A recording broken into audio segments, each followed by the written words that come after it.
Fenomena donat Pinkan Mambo kembali menyita perhatian publik. Setelah menuai beragam kritik dari food vlogger dan netizen yang budiman, Pinkan Mambo justru merasa bersyukur karena review tersebut membawa dampak besar pada penjualan. Meski ada komentar negatif mengenai rasa dan kemasan, donat buatan Pinkan Mambo kini ludes dipesan hingga 1 bulan ke depan. Pinkan Mambo mengaku terkejut karena hujatan yang sempat membuatnya sedih justru berbalik menjadi rejeki tidak terduga, dengan ribuan pesan yang masuk setiap harinya. Kisah sukses donat Pinkan Mambo menjadi bukti bahwa kontroversi bisa menjadi peluang jika dikelola dengan baik. Kritik yang awalnya dianggap menjatuhkan kini berbuah manis, menjadikan usaha donatnya semakin dikenal luas.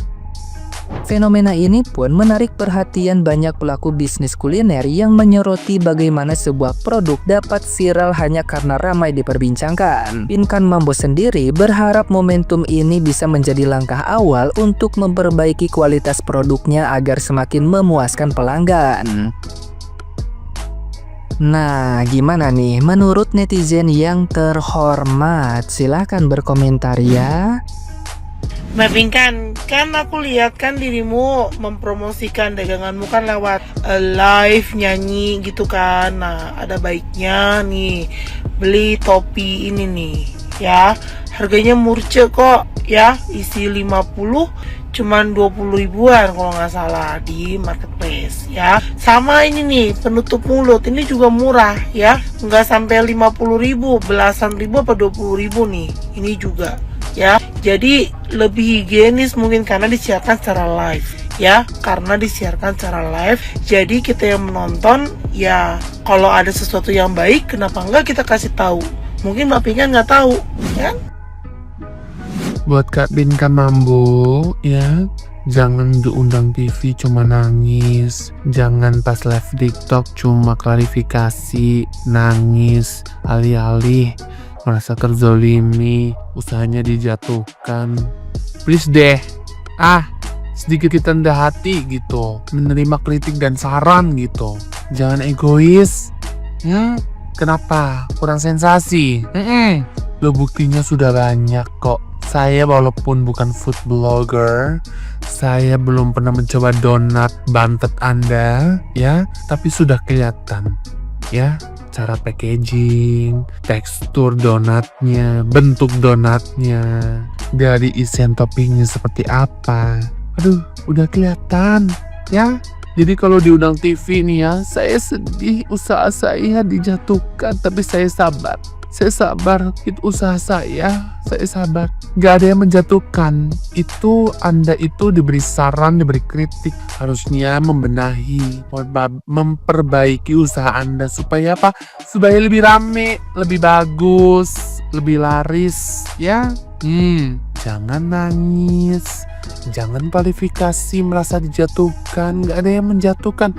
Itu berarti jualan Mbak Pinkan Mambo itu harus diperbaiki ya, harus dibenahi. Oh iya ini kurang ini, oh iya ini kurang, oh ini kebanyakan minyak say, oh ini toppingnya berantakan say, gitu. Oh ini donatnya keras banget say, gitu. Gimana sih Anda? Donat kok yuk bantet? Donat apa udat? By the way, aku bukan pencinta donat dan aku juga bukan food vlogger. Tapi hari ini sudah 5 FYP lewat berandaku terkait dengan donatnya Mbak Pinkan. Yang aku mau highlight adalah yang pertama komentar netizen, yang kedua adalah reaksi seorang Mbak Pinkan terhadap kritik dari netizen Indonesia. Donatnya mahal, donatnya bantet, donat harganya 1 juta. Jadi infonya donatnya Mbak Pinkan ini kalau ada orang yang chat misalkan pagi-pagi gitu ya, isu-isu order donat itu pun dibales katanya waiting list banyak banget orderannya, mau datang donatnya lebih cepat misalkan pagi mau datang sore gitu ya, misalnya itu harus bayar fast track 1 juta. Kemudian kalau mau lebih cepat mereka harus bayar 2,2 juta. Lalu muncullah netizen itu komen, donat harganya 2,2 juta kayak DP motor gitu ya. Bentukannya tidak estetik, kardusnya jelek, and so on. Kemudian aku kepo, tak liatin, memang Mbak Pinkan ini dia kan sering live streaming. Nah sebelum bikin donat itu setauku dia juga live streaming nyanyi di sawer gitu ya, pakai paus, pakai apalah gitu. Ini kesini dia nyanyi live sambil bikin donat. Menurutku terkait dengan 2,2, 1,1, bahkan netizen tidak meng-highlight bahwa seorang Mbak Pinkan itu mungkin kehidupannya tidak mudah. Mungkin sekarang beliau job nyanyinya mungkin tidak sebanyak dulu gitu ya, dan beliau adalah single parents yang berusaha menafkahi keluarga. Dia bilang donatnya ini adalah donat kepedihan, donat apalagi ya, donat penderitaan atau apa gitu. Coba kamu cari deh. Coba kalau yang di highlight itunya, mungkin netizen akan lebih punya respectful yang berlebih terhadap Mbak Pinkan gitu ya. Mungkin ada kasihannya, ada simpatinya. Menurut aku begitu. Mbak Pinkan malah bilang donat Pinkan tuh enak, 10 kali enak, lebih enak daripada donat yang lain. Karena menurutku kalau enak gak enak itu kan selera yo Mbak Pinkan. Kedua, dari segi netizen, kalau Anda punya rezeki berlebih ya Anda beli. Tapi kalau misalkan memang rezekinya gak ada, ya Anda gak perlu beli dan gak perlu komentar, kecuali kalau Anda beli gitu ya. Satu sisi lagi buat yang membeli, kalau Anda komentarnya memang sincere, tulus untuk memberikan kritik yang sifatnya membangun, jangan kayak gak worth it tau, gak enak. Itu menurutku kayak Anda kalau jadi Mbak Pinkan juga mungkin dikasih komentar kayak gitu, rasanya sedih gitu ya. Kalau yang lain yang tidak beli, menurutku Anda tidak diajak, tidak perlu komentar seharga DP motor. Kalau aku sih nggak mau ya. Kalau aku sih, Anda beli apa enggak? Bila kau nggak beli, komentarmu julid. Berkomentarlah yang baik. Kalau nggak bisa berkomentar yang baik, Anda nggak usah komen. Gimana menurut kamu? Lagi ribut-ribut apa sih nih? Lagi ribut-ribut donat Pinkan Mambo. Ada aja berita akhir-akhir ini ya. Gue sempat lihat juga sih videonya, Nanakot nge-review donat yang dia beli di Pinkan Mambo dengan harga 200.000 dan isinya kalau nggak salah itu satu kotak itu 9 ya. Apakah itu 200.000 untuk satu kotak isi 9 atau 2 gitu ya. Tapi kalau menurut gue, kalau 200.000 isi satu kotak 9 pieces, menurut gue nih ya kemahalan. Tapi ini menurut gue loh ya, nggak tahu yang lain, karena kan tiap orang beda-beda persepsi dan juga tiap orang beda-beda point of view-nya gitu. Tapi kalau menurut gue ya itu kemahalan. Dan gue pengen bahas dari dua sisi, dari Pinkan Mambonya sama dari Nanakotnya. Kalau dari Nanakotnya dulu ya, dia kan memang suka nge-review makanan, jadi mungkin dia punya ekspektasi tinggi terhadap apa yang dia review, karena dia juga sudah mengeluarkan budget untuk ngebeli itu, dan expect dia 200.000 itu nggak segitu, nggak begitu bentukannya maksudnya. Dilihat dari tampilan pun, packagingnya itu tidak merepresentkan harga 200.000. Begitupun pas dimakan, kayaknya memang baik dari rasa ataupun dari teksturnya itu tidak membuat Nanakot itu puas dengan harga 200.000 begitu ya. Nah, itu dari Nanakot ya.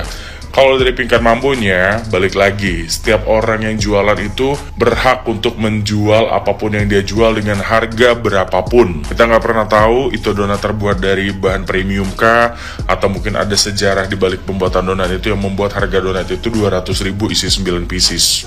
Sekali lagi, balik lagi, tiap orang yang jual punya hak untuk menjual berapapun dagangan yang dia jual.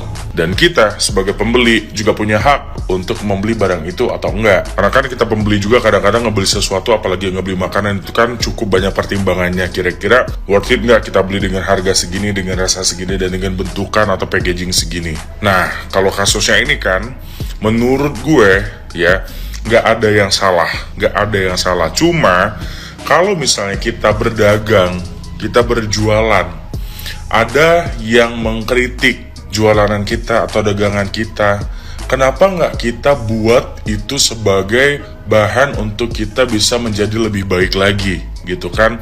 Ya harus kita akui kalau memang packaging ataupun rasa itu memang tidak sesuai gitu kan, kita bisa buat itu lebih baik lagi. Mungkin kita bisa cari packaging yang lebih bagus, nggak usah nurunin harga, jangan nurunin harga. Kita harus buat sesuatu itu ya berdasarkan harganya, based on price gitu. Misal harga 200.000, ya packagingnya yang proper.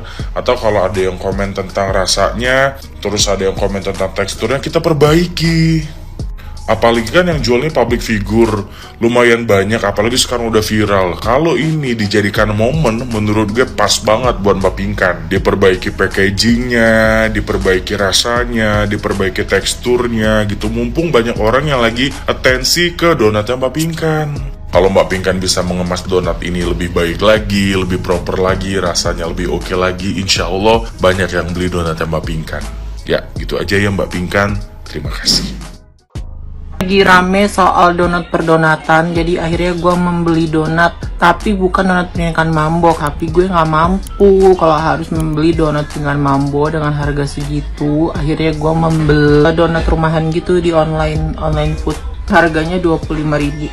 Kita cobain pertama, cobain yang nyesis. Bismillahirrahmanirrahim. Donatnya sangat-sangat lembut dan enak. Ini yang keju. In this economy, aku tuh nggak bisa ikutan FOMO hal-hal yang mahal tapi nggak masuk akal. Beli donat varian yang lain, donat susu Malaysia. Cobain yang original, bukan original ini mah, yang susu putih. Tapi emang donatnya udah enak, jadi pakai topping apapun kayaknya enak deh. Ini yang coklat. Ternyata aku lebih suka yang coklat. Kayak rasa Milo ini di sini 6 juga, harganya 27.000.